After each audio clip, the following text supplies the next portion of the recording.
एक अपराधी अपराध करने से पहले एक षड्यंत्र बनाता है और उसी षड्यंत्र के तहत वह अपने काम को भी करता है, लेकिन जब उसका काम सक्सेसफुल नहीं हो पाता तो अपने काम को सक्सेसफुल करने के लिए बार बार कोशिश करता है। लेकिन जब उसकी कोशिश सफल हो जाती है तो वह सोच बैठता है कि आखिर अपनी ज़िंदगी हम आज से काफ़ी आराम से जिएंगे।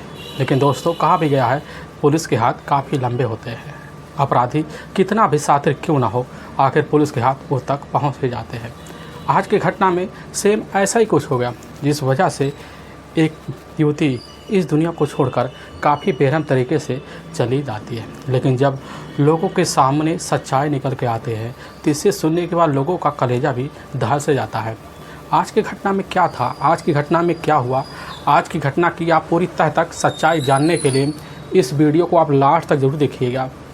नमस्कार दोस्तों, मैं प्रदीप कुमार आपको इस टेढ़ी बात चैनल पे मैं स्वागत करता हूं। दोस्तों, आज की यह जो सच्ची घटना है, यह घटना सुनाने से पहले मैं आपसे एक छोटा सा रिक्वेस्ट करना चाहता हूं, क्योंकि आप अगर हमारे चैनल पर नए आए हुए हैं तो एक बार जाकर आप हमारे चैनल को ज़रूर से ज़रूर आप इन्हीं प्यारे हाथों से सब्सक्राइब कर दीजिए। और एक बार आप जहां से आप यह वीडियो देख रहे हैं उस जगह का नाम आप एक बार हमारे कमेंट बॉक्स में ज़रूर टाइप कर दीजिए, ताकि आपकी वजह से इस वीडियो को आज ज़्यादा से ज़्यादा लोगों तक पहुंचाया जा सके। इसके लिए हम आपके बहुत आभारी रहेंगे। दोस्तों, आज की यह घटना उत्तर प्रदेश का है। उसी का जाना माना ताज नगरी पड़ता है आगरा, और उसी के पास शामसाबाद कस्बा पड़ता है, और उसी के करीब सूरजभान एक गांव लगता है। उसी गांव के रहने वाले होते हैं मनोज सिंह के टोटल 4 बच्चे होते हैं, जिसमें सबसे बड़ी जो बेटी होती है वह होती है पिंकी सिंह, जिसकी उम्र वही लगभग 14 साल के आसपास होती है, जो उस समय 8वीं कक्षा में अपनी पढ़ाई कर रही होती है। मनोज सिंह जो होते हैं उनके पास कुछ खेती होता है, और इसी की वजह से अपने पत्नी और साथ में अपने बच्चों का अच्छे से उनका जो होता है पालन पोषण करवा देते हैं। मनोज सिंह का जो परिवार होता है काफ़ी छोटा होता है, खुशी में परिवार भी होता है। इधर मनोज सिंह का ज़िंदगी काफ़ी अच्छे से बीतने लग जाता है। लेकिन इधर पिंकी की एक अपनी खास सहेली होती है, जिसका नाम होता है लाडो सिंह, जिसके पिता होते हैं जितेंद्र सिंह, जो वहीं पड़ोस के ही रहने वाले होते हैं। पिंकी से उसकी काफ़ी उठना बैठना होता था। तभी मैं बात कर रहा हूँ 5 मार्च 2017 का सुबह का टाइम होता है। तो पिंकी जो होती है इधर अपने पिता मनोज सिंह से कहने लग जाती है कि पिताजी, इस समय हम जो होता है जो केला मंदिर है वहीं पर मौके पर मेला लगा हुआ है, तो गांव के जितने भी लगभग बच्चे हैं सभी लोग मेला देखने के लिए जा रहे हैं, तो हम भी जाना चाहते हैं। मनोज कह देते हैं कि बेटी तुम अकेली नहीं जा सकती। पिंकी कह देती है कि पिताजी, हम अपनी सहेली लाडो सिंह के साथ जा रहे हैं। और यह बात मनोज सिंह जैसे सुनते उसी समय कह देते, ठीक है बेटी, तुम चली जाओ और जल्दी से अपने घर वापस आ जाना। इधर पिंकी जैसे अपने पिता की बात सुनती है, सुनने के बाद उसी समय लाडो के घर जाती है। घर जाने के बाद लाडो को अपने साथ लेती है और शाम को मेले जाने के लिए तैयारी कर लेती है। लेकिन शाम के टाइम जैसे सब लोग मेले निकलने लगते हैं तो उसी बीच इधर लाडो और साथ में पिंकी भी मेले निकल जाती है। लेकिन लगभग 2 घंटे का वक्त बीत जाता है, शाम होने का वक्त हो जाता है, तब भी इधर ना लाडो ना पिंकी अपने घर लौट के ना पाते हैं। इधर लाडो के जो पिता होते हैं जितेंद्र भी काफ़ी ज़्यादा परेशान हो जाते कि आखिर अभी तक हमारी बेटी लौट के वापस क्यों नहीं आए। इधर तलाशी भी करते हैं, काफ़ी लोगों से जो मेले में गए हुए थे उनसे पूछताछ करते हैं, तो जो मेले में गए हुए थे कहने लग जाते हैं कि हाँ, आपकी जो बेटी है इधर लाडो और साथ में वहाँ मनोज सिंह की जो बेटी थी पिंकी, दोनों को हमने तो मेले में टहलते हुए हंसी खुशी देखा हुआ है। उनको तो पूरा यकीन हो जाता कि हाँ चलो, दोनों बच्चियाँ मेले में गई हुई थी, लेकिन अभी तक सभी लोग तो लौट के आ गए, तो हमारी दोनों इधर उनकी बच्ची और हमारी बच्ची लौट के क्यों नहीं आए। यह बात सुनकर जितेंद्र सिंह काफ़ी ज़्यादा परेशान हो जाते हैं। अपनी बेटी तलाशी करने के लिए रास्ते में निकल जाते हैं, लेकिन कहीं भी उधर लाडो का आधा पता नहीं चलता। जितेंद्र काफ़ी ज़्यादा परेशान हो जाते हैं। लेकिन जैसे ही वही शाम का 7 बजे का आसपास टाइम होता है, उसी बीच उसी गांव के रहने वाले होते हैं छेदी लाल, जो असल में जितेंद्र सिंह के ही अपने ताऊ होते हैं। मौके पर उन्हीं के घर में कुछ आग के लपटे उठना शुरू हो जाते हैं, और गांव के लोग जैसे छेदी लाल का घर देखते हैं तो उनके घर की तरफ बढ़ पड़ते हैं। तो देखते हैं कि दरवाज़ा तो उस समय कुंडी लगा हुआ बाहर से पड़ा हुआ है, काफ़ी अचंभा लगता है। अब कुंडी उसी समय खोलते हैं, अंदर जाते हैं तो आग की जो लपटें होती हैं पूरे कमरे में गूंज रही होती हैं। तो कुछ व्यक्तियों को जो नज़र होता है आग की लपटों के बीच पहुंच जाता है। देखते हैं उसी आग की लपटों में किसी मानव का शरीर जल रहा है। तो काफ़ी लोग वहां हैरान हो जाते हैं और चिल्ला पड़ते हैं, शोर शराबा मचा देते हैं, इकट्ठा भी हो जाते हैं। तो मिलकर सभी लोग उसी समय मानव को जो जलती हुई अवस्था होती है उसको बुझाते हैं। उनको लगने लगता है कि यह मानव जो शरीर है यह इन्हीं का यानी कि छेदी लाल का है। वहाँ लोग काफ़ी अचंभे पड़ जाते हैं। काफ़ी लोग अपनी तरह राय मशवरा लेना शुरू कर देते हैं, लेकिन कोई भी व्यक्ति जो होता है इस चीज़ की सूचना अपने नज़दीकी पुलिस थाने में ना दे सका। तभी इसी बीच एक व्यक्ति वहाँ आपता हाँफते डापते कहने लग जाता कि छेदी लाल को तो हमने मेला जहाँ लगा हुआ था अभी मौके पर वहीं देखा है। अब यह बात जैसे ही गाँव के लोग सुनते हैं तो उनके ऐसे लगता है क्या से क्या हो गया। तो कुछ लोग और वहाँ राय मशवरा करना शुरू कर देते हैं। तभी उसी में से एक व्यक्ति होता है, उसकी नज़र उसी जो होता है मानव जले हुए अवस्था में पड़ता है, क्योंकि उसका जो चेहरा होता है पूरी तरह से झुलस सा गया होता है, शरीर पहचान में नहीं आता। लेकिन वह व्यक्ति देखता है, तुरंत ही समझ जाता है जो मानव शरीर जला हुआ है या किसी युवती का है। तभी वह उसको काफ़ी शंकाएँ होने लगते हैं कि अभी तक जितेंद्र कुमार की जो अपनी बेटी है लाडो भी घर लौट के नहीं आई, कि हो सकता यही लाडो हो, उसने खुद ही आत्महत्या कर ली हो। तो गांव के लोगों के मन में जैसी यह बात घुसती है तो उनको पूरा यकीन हो जाता है कि लाडो का आत्महत्या का कारण भी बनता है, क्योंकि उसका ही पास के गांव के रहने वाला एक लड़के से अफेयर चल रहा है, जिसकी वजह से उसके जो अपने पिता होते हैं उसके खिलाफ होते हैं। हो सकता है इसी की वजह से लाडो ने ही खुद भी अपने आप को आग के हवाले कर दिया हो। यह खबर जैसे ही गांव में फैलती है कि यह लाडो ही है, तुरंत ही गांव में काफ़ी लोग इकट्ठा हो जाते हैं और उसी बीच जितेंद्र भी पहुंच जाते हैं। वहां पर देखते हैं नज़ारा तो उनको भी समझ में आ जाता कि हमारी बेटी जितेंद्र है। लेकिन कुछ ही मिनट और बीतते हैं। जब और बीतते हैं तो वहाँ पर मौके पर मनोज सिंह भी पहुँच जाते, कहने लग जाते हैं कि अभी भी हमारी बेटी लौट के वापस नहीं आई, हमारी बेटी कहाँ चली गई। वहाँ के लोग भी कहने लग जाते हैं कि आपकी बेटी तो लाडो के साथ गई हुई थी और यह जो है यह तो लाडो है। उसी में से कुछ व्यक्ति और होते कहने लग जाते हैं कहीं यह पिंकी तो नहीं है। काफ़ी लोग अचंभे में पड़ जाते हैं कि अभी तक ना पिंकी ना लाडो का अता पता नहीं चला है। लेकिन किसी की हिम्मत नहीं होती कि इस चीज़ की सूचना अपने नज़दीकी पुलिस थाने में दे दिया जाए। वहाँ काफ़ी लोग राय मशवरा करने लग जाते हैं। जब राय मशवरा करने लग जाते हैं तो कुछ लोग कह देते हैं कि आखिर पिंकी इस तरह सुसाइड क्यों करेगी, पिंकी का कारण क्या बनता है, या पिंकी को क्यों मार कर इस तरह जलाएगा क्यों। वहाँ भी खड़े होते मनोज भी सोच में पड़ जाते कि हाँ लोग जो भी कह रहे हैं सही कह रहे हैं। तभी कुछ बुजुर्ग व्यक्ति होते वहाँ कहने लग जाते हैं कहीं अगर इस केस के बारे में पुलिस के कान में पहुंच गई खबर तो पुलिस तुरंत ही हमारे लिए डंडा खड़े कर देगी। इसीलिए इस केस की पहला पता लगने से पहले ही इस केस को हम लोग सुलझा दें। हो ना हो यह लाडो की ही बॉडी है। वहाँ जितेंद्र भी होते हैं, जितेंद्र भी समझ जाते कि हमारी बेटी लाडो की ही बॉडी है। वहाँ जितने भी लोग होते हैं सभी लोग उसी समय आनंद फानन में ले जाकर लाडो को अच्छे से दाह संस्कार कर देते हैं। लेकिन सुबह का टाइम हो जाता, सुबह के टाइम में भी मनोज की जो अपनी बेटी होती है पिंकी सिंह वह घर लौट के नहीं आती है। अब इधर मनोज काफ़ी ज़्यादा परेशान हो जाते, वह सोचने लग जाते हैं कि लग रहा है कि लाडो के जो पिता होते हैं जितेंद्र कुमार ने ही हमारी बेटी की हत्या कर दी है। मन में आशंका गोज बैठती है और वह जाकर तुरंत ही मनोज सिंह के घर जाकर लफड़ा दफड़ा शुरू कर देते हैं। उनके घर वाले काफ़ी झगड़े तकरार करते, इधर मनोज को लगने लगता कि हो ना हो इधर लाडो और साथ में जितेंद्र ने मिलकर हमारी बेटी के साथ कुछ ना कुछ कांड किया है। तभी मनोज सिंह जो होते हैं उसी समय अपने नज़दीकी पुलिस थाने शामसाबाद जाते हैं। वहाँ के थाना प्रभारी विजय कुमार सिंह वहीं पर मौजूद होते हैं। मनोज सिंह उनके सामने कहने लग जाते कि साहब हमारी बेटी कल शाम को जो केला मंदिर है वहीं पर मेला देखने के लिए लाडो के साथ गई हुई थी, लेकिन अभी तक लाडो और ना साथ में पिंकी हमारी बेटी घर वापस लौट के आई। पुलिस जैसी यह बात सुनती है तो उसी समय मनोज से कहने लग जाती है कि आपको क्या लगता है कि आपकी बेटी पिंकी कहाँ जा सकती है। यह बात सुनते ही मनोज काफ़ी चिंता में पड़ जाते हैं। पुलिस के सामने विभाग कहना शुरू कर देते कि साहब कल शाम की बात है, कल शाम के ही हमारे गांव में जितेंद्र की जो अपनी बेटी होती है लाडो की डेड बॉडी जो होती है इधर छेदी लाल के घर में जली अवस्था में मिली हुई थी। लेकिन लोग पुलिस के ही डर से जल्दी से आनन फानन में ले जाकर लाडे को बॉडी को अच्छे से देह संस्कार भी कर देते हैं। और पुलिस जैसे ही वहाँ पर बात सुनती है मनोज सिंह के द्वारा तुरंत ही काफ़ी अचंभे पड़ जाती है। ना कुछ सोच पाती है, ना कुछ समझ पाती है। मनोज सिंह पुलिस के सामने बेबाक और बातें कहना शुरू कर देते हैं। कहने लग जाते हैं कि साहब हो ना हो जितेंद्र और साथ में लाडो ही ने मिलकर हमारी बेटी के साथ कुछ ना कुछ कांड जरूर किया है। पुलिस इधर जैसे ही मनोज की बात सुनने के बाद इधर इनकी बातों पर विश्वास कर लेती है। वह सोचने लग जाती है कि आखिर पिंकी गई तो गई कहाँ।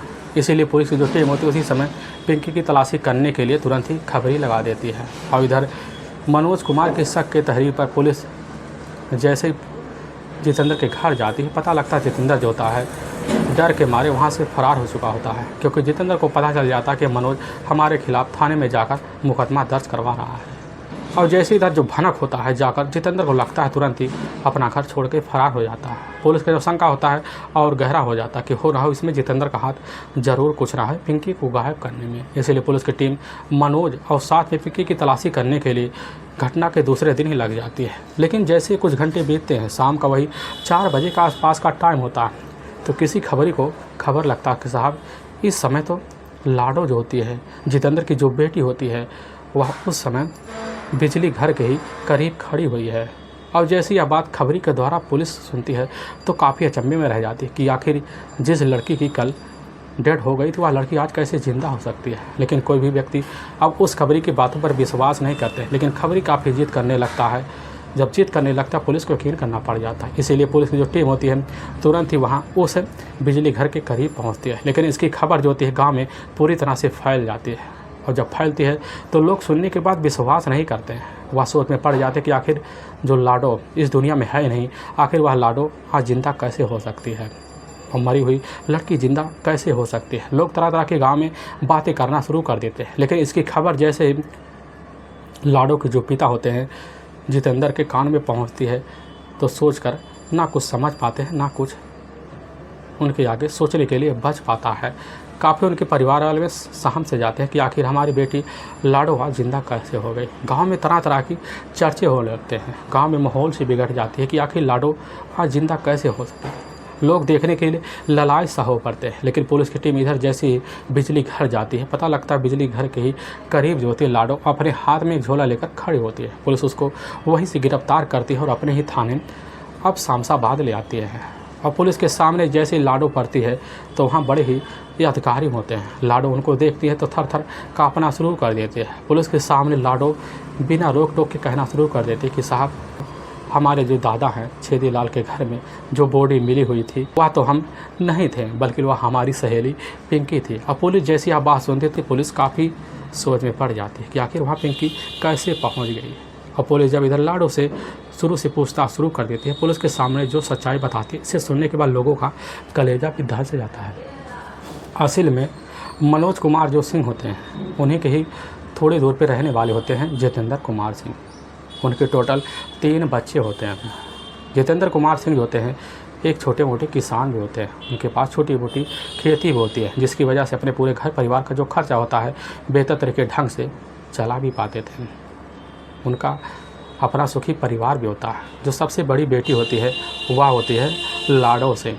लाडो सिंह जैसे ही अपने उस ज़माने की दहली पर पहुंचती है तो उसी समय अपना कॉलेज का रास्ता देख लेती है और कॉलेज में जाकर अपना पढ़ाई शुरू कर देती है। लेकिन ठीक घटना से मात्र 2 साल पहले उसी कॉलेज में पढ़ने वाला होता है देवेंद्र सिंह। असल में देवेंद्र सिंह जो होता है वह आगरा के ही डौकी जो कस्बा पड़ता है उसी के पास सलेमपुर गाँव पड़ता है। उसके अपने पिता भी होते हैं, अपनी माँ भी होती है। उसके टोटल 3 भाई होते हैं, जिसमें सबसे बड़ा जो भाई होता है वह होता है देवेंद्र सिंह। देवेंद्र सिंह जो होता है मौके पर एक घर में रहकर अपने पिता के साथ घर गृहस्थी में हाथ भी बटाता था।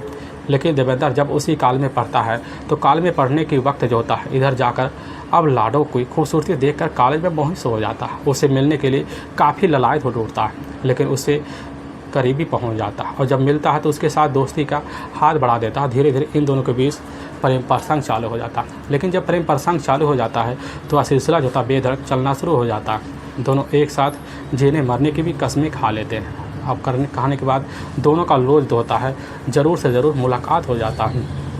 तभी दोनों जो होते हैं जैसे सुबह अपने स्कूल के लिए निकलते हैं तो रास्ते में दोनों को मुलाकात होती है। लेकिन कॉलेज जाते वक्त जो होता है इधर जितेंद्र लाडो का हाथ पकड़ कर कह देता कि आज हम कॉलेज नहीं चलेंगे। लाडो एक बार सन्न से रह जाती, क्यों आज कॉलेज नहीं चलना क्या?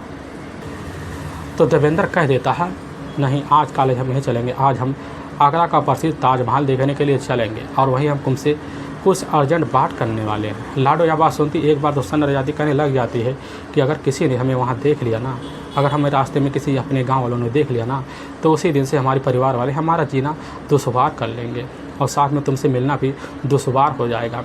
यह बात देवेंद्र सुनता कहने लग जाता है हमें कोई नहीं देख पाएगा क्योंकि रास्ता पूरा तुम्हारे गाँव वाले लोगों से खाली रहता है। इधर काफ़ी उलझी बातें होता है देवेंद्र अब लाडो के सामने करता है। लाडो उसकी बात में उलझ से जाती है, उसकी बाइक पे बैठ लेती है और आगरा के ताजमहल के लिए देखने के लिए निकल जाती है। लेकिन वहाँ पर पहुँचते हैं, अपना एक पार्क में बैठकर टाइम स्पेंड करते हैं और वहीं पर दोनों बैठकर ताजमहल को देखकर अपने प्रेम भावना जगा कर दोनों एक साथ जीने मरने की कस्में खाते हैं। यहाँ तक कि दोनों मिलकर शादी का वादा भी कर लेते हैं कि जब तक हम दोनों कॉलेज में रहेंगे तो दोनों की मुलाकात रोज़ होती रहेगी। यह बात दोनों सामने रखकर उसी दिन अपने प्यार की जो भावना होती है और जगह से लेते हैं और उसी दिन से दोनों का रोज़ और मिलना जुलना बढ़ जाता है। इनके प्रेम के जो चर्चे होते हैं पूरे गांव में गूंज सा पड़ते हैं। लेकिन इसकी खबर जाकर एक दिन लाडो को जो पिता होते हैं जितेंद्र के कान में पहुंच जाती है। लेकिन जैसे सुनते हैं तो वह काफ़ी सोच में पड़ जाते हैं कि आखिर हमारी बेटी कॉलेज के बहाने रास्ते में क्या क्या गुल खिलाती है। अपनी बेटी को अपने पास बुलाते लाडो से कहने लग जाते कि बेटी जो हमने सुना है क्या यह सही है? लाडो कह देते पिताजी कि आपने जो सुना है ना इसमें कोई भी सच्चाई नहीं है, क्योंकि लोग हमसे काफ़ी ज़्यादा जलते हैं क्योंकि हम अपने कॉलेज में काफ़ी अव्वल लड़के हैं, इसीलिए हमसे काफ़ी जलते हैं। यह बात जैसे जितेंद्र सुनते हैं उनको विश्वास हो जाता कि हाँ हमारी बेटी भी पढ़ने में काफ़ी तेज़ है, हो सकता है उसका किसी से जलन हो। और यहाँ इधर जितेंद्र अपनी बेटी की मीठी मीठी बातों में उलझ से जाते उसको विश्वास कर लेते हैं।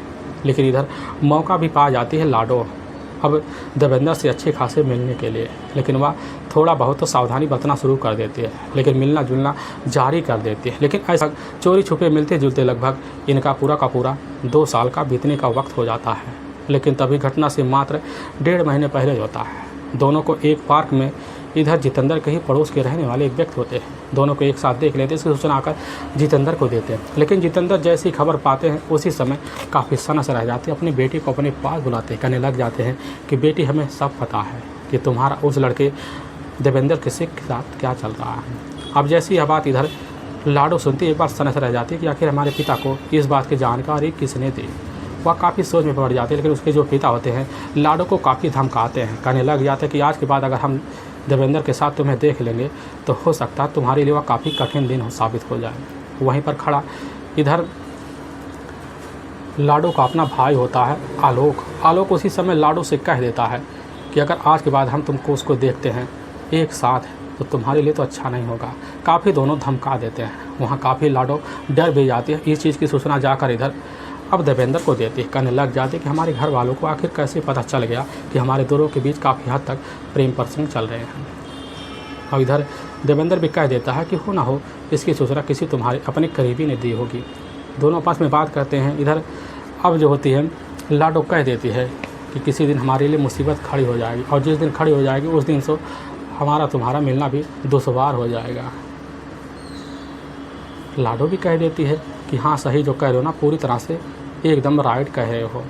दोनों जब यह कहते हैं बात सोचने लग जाते कि हमारी अब तो परीक्षा भी आने वाली है और परीक्षा आएगी अच्छे से परीक्षा भी निकल जाएगी और निकलने के बाद हम दोनों का मिलना भी दुश्वार हो जाएगा क्योंकि हमारे घर वाले मिलने तो नहीं देंगे। और देवेंद्र ये बात सुनता सोच में पड़ जाता कि आखिर हाँ सही कह रहे हो, तो पिता जितेंद्र तुम्हारे ऊपर काफ़ी कड़ा पहरा लगाकर तुमको घर के दहलीज में रख देंगे और तुम्हारे लिए जल्द से जल्द लड़के की तलाशें भी करना शुरू कर देंगे। और यह बात जैसे ही अब लाडो सुनती कह देती हाँ हमारे पिता पहले ही हमारे लिए लड़के की तलाशी कर रहे हैं, हमारी शादी करने के लिए पूरी तैयारी में है।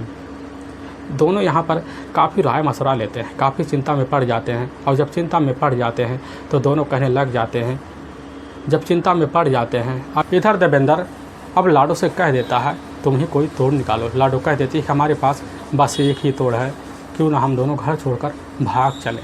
यह बात जैसे ही देवेंद्र सुनता करने लग जाता है कि अगर भाग चलेंगे तो हम दोनों कभी न कभी पकड़े जाएंगे। लाडो उसी समय कह देती है कि हमारी एक अपनी सहेली है पिंकी, जो हमारे ही कदमिडाट की है। भले वह हमसे 6 साल छोटी है लेकिन हमारी जैसी सेम से सेम दिखती है। क्यों ना उसकी किसी साजिश के तहत उसकी हमारे दर पर अगर हत्या कर दी जाए, अगर लोगों को विश्वास हो जाए कि पिंकी ही लाडो है तो आराम से अपनी ज़िंदगी जाकर कहीं बाहर ऐसे जी सकते हैं। यह बात जैसे ही देवेंद्र सुनता उसी समय लाडो की बात सुनकर उसकी बात को अहमियत दे देता, कहने लग जाता कि तुम जो कह रहे हो ना पूरी तरह से सही कह रहे हो, क्योंकि उस समय लाडो और पिंकी का काफ़ी ज़्यादा बनता भी था।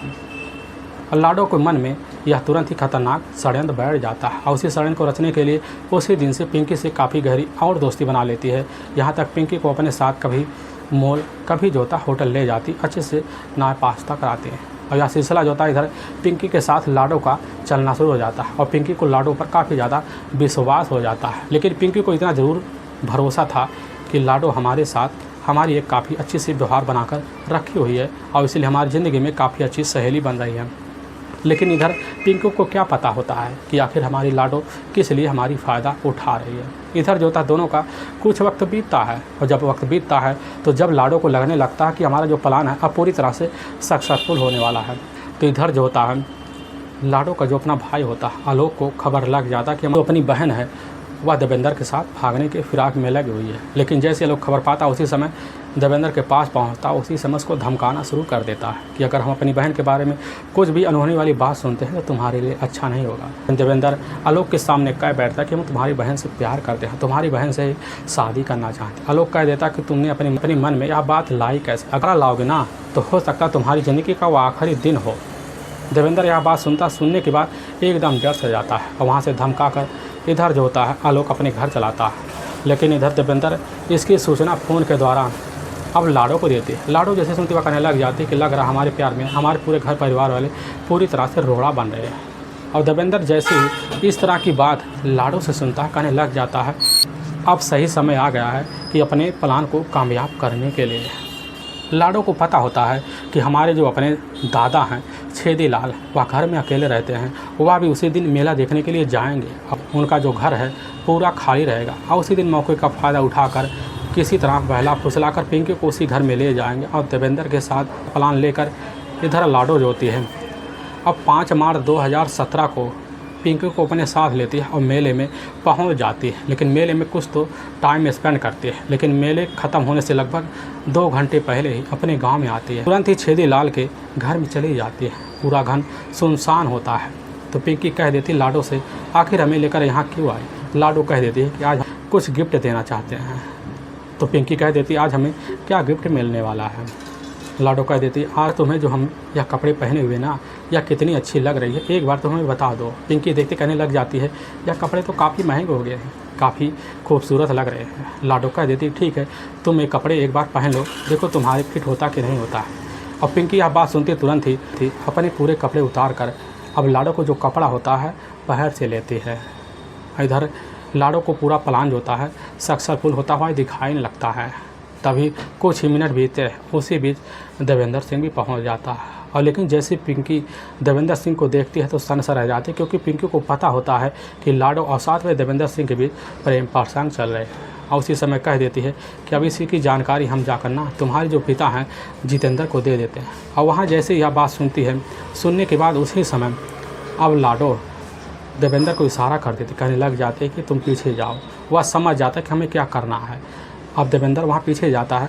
तुरंत ही उसी समय अब जो होता है इधर पिंकी का दुपट्टा लेता है और दुपट्टा उसके गले में लगाकर जोर से खींच लेता है, जिसकी वजह से पिंकी वही हमेशा के लिए मौत की नींद में सो जाती है। और दोनों अपने प्लान को कामयाब करने के लिए उसी समय एक कंबल लेते हैं, उसी कंबल में ले जाकर पिंकी का जो बॉडी होता है लपेट सा देते हैं और उसकी बॉडी पर केरोसिन डालकर वहीं तुरंत ही जलाने के लिए पूरा प्लान बना लेते हैं। लेकिन जलाने से पहले दोनों यह फैसला ले लेते हैं कि हम दोनों जाकर वहाँ आगरा में मिलेंगे। और लेकिन आगरा में मिलेंगे तो वहाँ एक अच्छा सा होटल लेंगे, उसी में दोनों मिलकर अच्छे से टाइम स्पेंड करेंगे।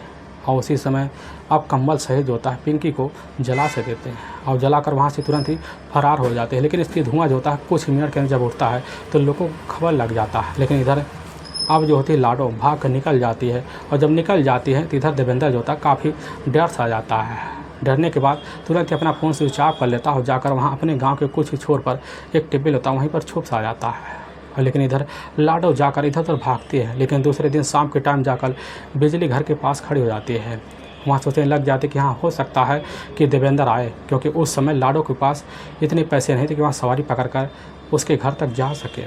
वहाँ खड़ी होकर इंतजार करती है। लेकिन पुलिस की हत्या जो होता है इधर कैसे ना तैसे लाडो चढ़ ही जाती है। लेकिन वाकई में दोस्तों पुलिस के सामने जब लाडो अपनी हत्या की जो राज होता है इस तरह षड्यंत्र के बारे में पुलिस के सामने जब खोलती है तो इससे सुनने के बाद पुलिस का जो कलेजा होता है यह हिल सा जाता है। लेकिन पुलिस की जो टीम होती है इधर अब लाडो की तहरीर पर देवेंद्र कुमार की तलाशी करती है। तलाशी करते करते लगभग पूरा का पूरा 2 दिन का वक्त बीत जाता है। लेकिन जब देवेंद्र पुलिस के हत्थे चढ़ता है और इधर साथ में लाडो सिंह भी, दोनों को एक ही साथ ले जाकर वहाँ कोर्ट में पेश कर देती है। दोनों के ऊपर काफ़ी गंभीर धर्म मुकदमा दर्ज करके ले जाकर हमेशा हमेशा के लिए जेल के सलाखों के पीछे डाल देती है। दोस्तों हमें इस घटना का सुनाने का उद्देश्य किसी को परेशान करना नहीं है और ना ही किसी के दिल को ठेस पहुँचाना है, बल्कि आपको यह बताना है कि आप जहाँ भी रहें आप सावधान और सतर्क जरूर रहे। दोस्तों अगर आपको यह वीडियो पसंद आ रहा है तो इस वीडियो को आप ज़्यादा से ज़्यादा शेयर और सब्सक्राइब जरूर करें, जिससे हम आपके बहुत आभारी रहेंगे। और फिर मिलेंगे नेक्स्ट वीडियो लेकर, तब तक के लिए जय हिंद और जय भारत।